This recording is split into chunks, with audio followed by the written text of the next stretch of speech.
right, so we finished this little field down here, and we're kind of done for the day.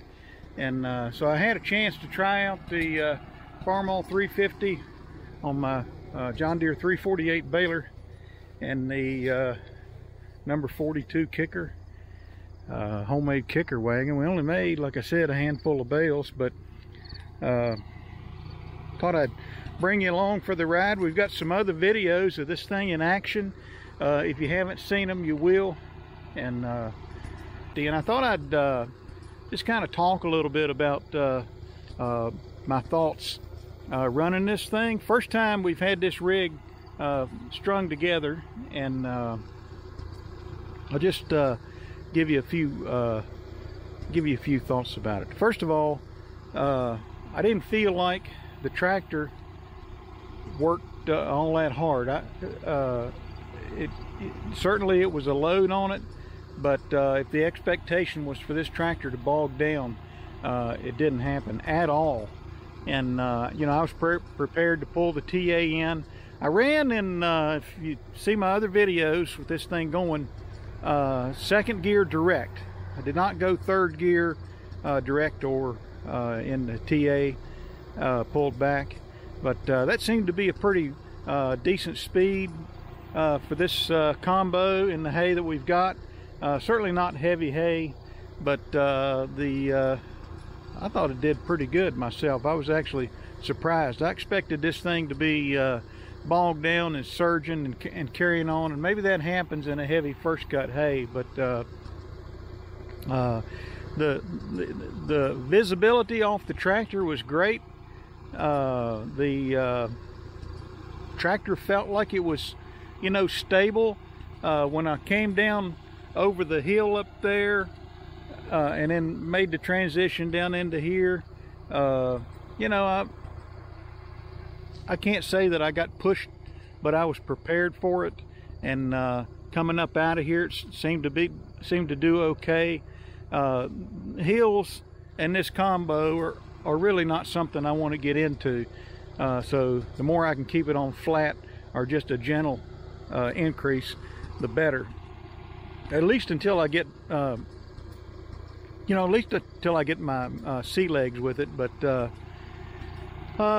so the PTO did great. I didn't detect anything slipping. It seemed to work as it should. You know, I ran it at 540 PTO RPMs or something close to it.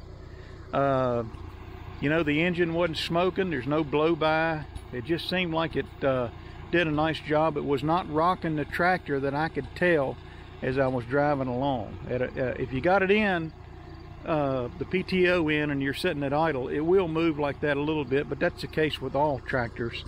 And so right pleased with the combination. Of course, I got my equal angle hitch on there that I fabbed up, and then I've got the fast hitch locked out. These hoses are a little short, so I think going forward, what I need to do is make up just a short set of hoses to extend these a little bit.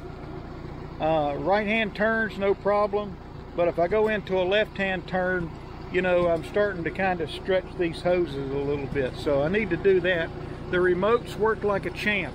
Where I had trouble with my hay bind, that I couldn't seem to get it to float, I didn't need that with this. I just needed that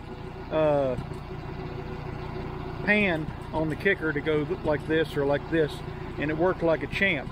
The downside of that was, when you're sitting on the seat, it's hard to adjust the tilt up there and look back here at the same time. It actually moves fairly quickly, which surprised me. I expected that movement to be very slow, but it wasn't.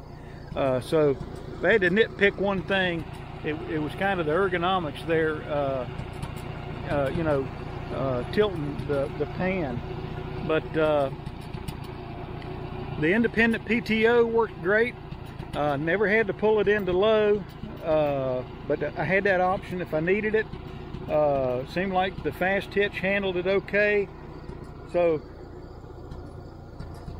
I won't make it a habit to run a baler on this tractor, but it's good to know that I got a tractor with hydraulics on it and a hitch that if I do want to run this baler, I can. So it's all about redundancy, and so you know, we have 3 tractors now that can run this baler if we need to, and I feel like this tractor, these Farmalls, you know, you can run those things all day long, full out, full throttle if necessary. So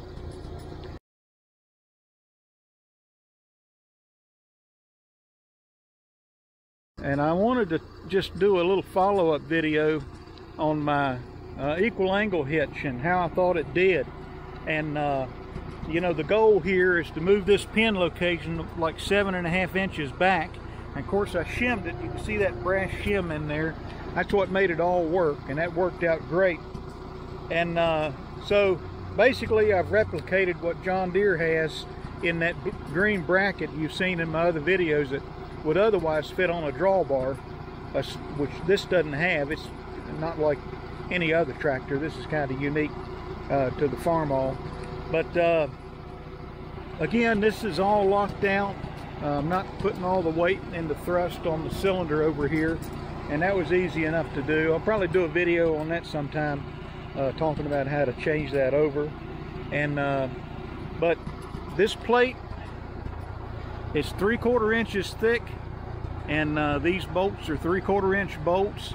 They're grade 5, and I've got a video that preceded this one that shows fabbing this thing up or putting it on and how I came about doing it. What I got to do next, I wanted to use this thing and then come back and paint it. So I'll probably paint this thing. This drawbar right here, this fast hitch drawbar, factory was white. You can kind of see a little bit of white right there and maybe down in there. But I thought I would paint this red. So that's probably what I'll do. And I may have more on this later, but this thing's really stiff. I don't think this baler is going to challenge that 3/4 inch plate on this heavy duty fast hitch at all. And so I'm happy with what I got, and you know, I'll use it again. I've got something that enables me to add this tractor to the fleet of the ones that can run the baler, this John Deere square baler. And I did a fine job. I'm very happy with this tractor, the Farmall 350 with the homemade equal angle hitch on the John Deere 348 with the number 42 kicker and homemade kicker wagon behind.